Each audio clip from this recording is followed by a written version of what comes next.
Hi there, I'm Dr. Matthew Cagle here at Fort Ticonderoga, And I'm TJ Mullen.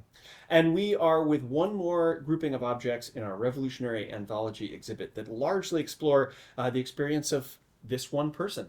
So this is a beautiful oil painting of Margaret Schoolcraft Montresor brush wall. There's a story behind that name, I'm sure. But this is one of our paintings that has been recently conserved, and it looks great.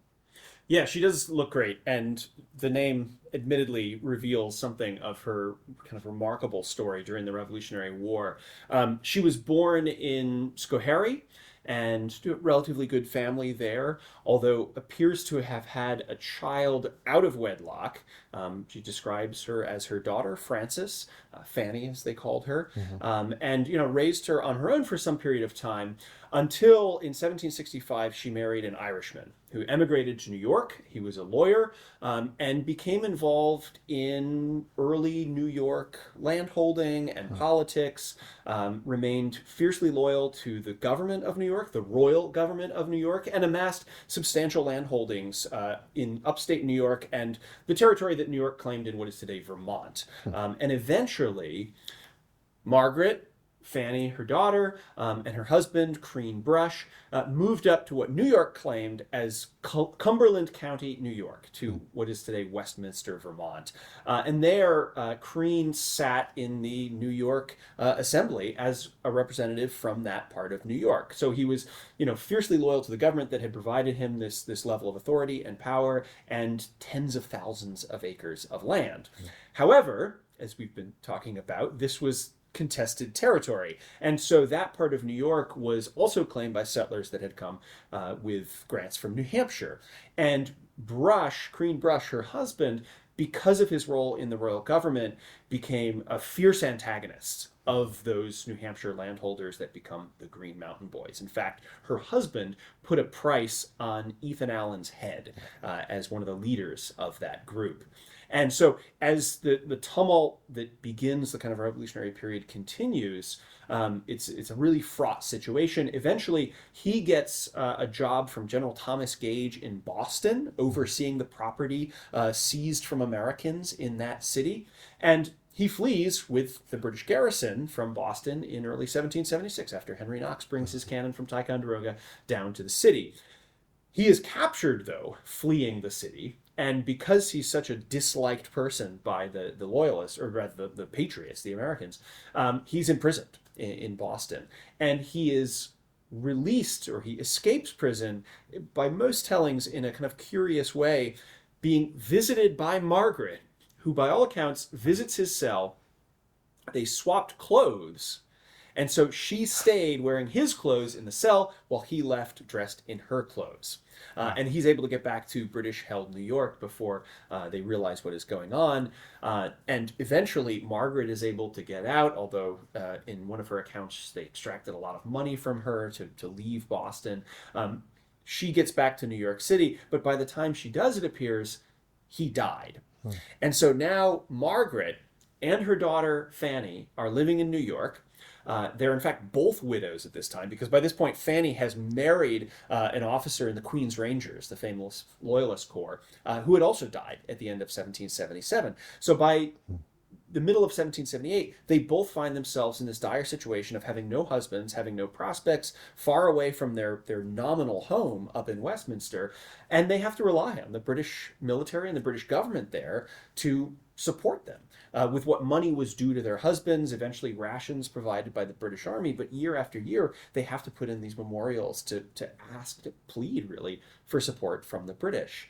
Now, eventually, Margaret married another loyalist Irishman, a man named Patrick Wall, who had emigrated to Boston in the late 1760s, was a tailor, ran a business there, but also remained loyal to the British government, which got him imprisoned. Released after a while, confined again, and eventually they allowed him to head to, again, British-held New York City. And so in 1780, Margaret married Patrick, which gives her some support. Patrick continued to ply his trade of tailoring in New York. In fact, he made a uniform for Benedict Arnold, as well as other Loyalist officers, British officers, Royal Navy officers, even some Germans that had made their way to New York.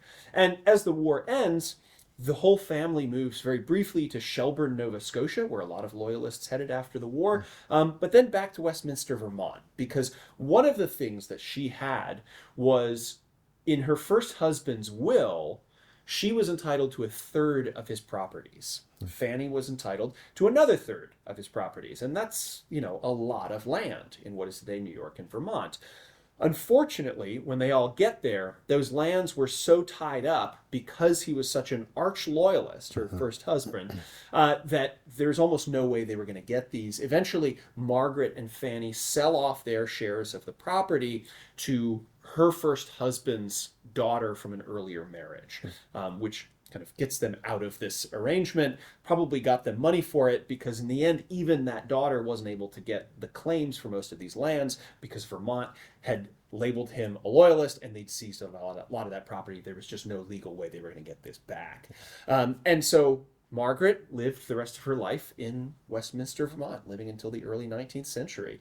And we've got this wonderful portrait to remind us of her pretty remarkable story, being buffeted by war across all these different parts of the colonies. And what's interesting about this is the painting was probably painted, we believe, around 1770, right around the time they moved to Westminster, Vermont. And I think a painting like this would have made quite a statement of your status in what was at the time still pretty, sparsely populated, rural, southern Vermont. And so it's a really striking statement of at least where she was at that time, which of course, her status and presentation of self changed a lot over time. Yeah, that's a pretty amazing and complex story. And I think it just goes to show that just because you're not a soldier fighting on the front lines in the American Revolution doesn't mean that your life is not touched by the American Revolution. This war, touched everyone in America. This is not a war that was happening across an ocean. It was happening in your home. Yeah. And there's so many stories like this where people are being displaced from one place to another. And it's interesting that New York ends up becoming sort of a safe haven. Yeah. We would think of it as the British occupy New York, so it's not a safe place to be. Yeah. But for many Americans, it was the place that they could go to live their life safely.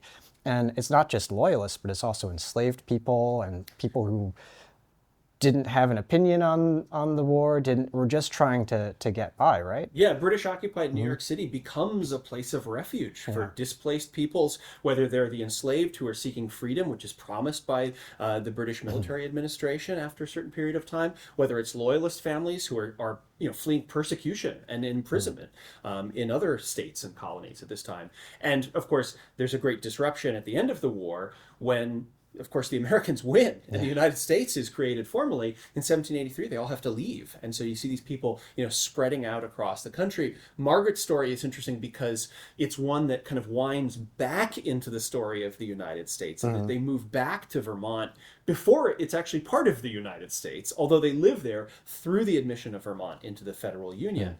And, interestingly enough, we've got a couple pieces here. This nice silver can, which was made in Boston. And this is a snuff box. It looks like it's made from some sort of marine shell, probably a whelk shell. And these belong to Patrick Wall, right? Yeah, they belong to her last husband, Patrick Wall, who acquired them at some point during his life. And the reason that we have them today is kind of interesting. It gets to another kind of complicated part of this story. These don't seem to have come directly from Margaret and Patrick, but rather from her daughter, Fanny, Frances. And interestingly enough, when these two women and Patrick moved back to Westminster, Vermont, Fanny remarries, because of course she's a widow at this point in time, but still quite young. And she marries none other than Ethan Allen, who of course, Margaret's husband, Fanny's stepfather, had been a fierce antagonist of before the Revolutionary War. Put a bounty on him. Yeah. So, strange the paths that we tread and the webs we weave, especially in times of tumult like war. But Alan and Fanny, they get married. I'm sure that Alan was interested in no small part in the property that Fanny could potentially bring from her former stepfather. But nevertheless, they're unable to get those lands, and the pieces that we have here have come down through branches of her family, and that's why on some of them, particularly that snuff box right there. Yeah, we have UHP, and I think P stands for Penniman. Yeah, which was, and Penniman ended up being Fanny's last husband because, of course, Ethan Allen doesn't make it through the 1780s.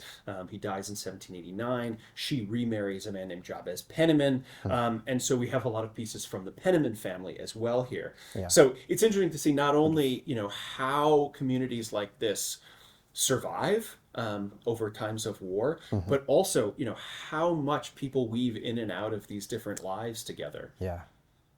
So it's a remarkable story, I think, of love, loss, persecution, redemption during the Revolutionary era that we can tell through just one portrait and a handful of objects that we have here in our collection. So this will be on display in our Revolutionary Anthology exhibit that explores revolutionary possibilities. She had a lot of possibilities, some more cut off than others, and all this material is available on our online collections database as well. Thank you.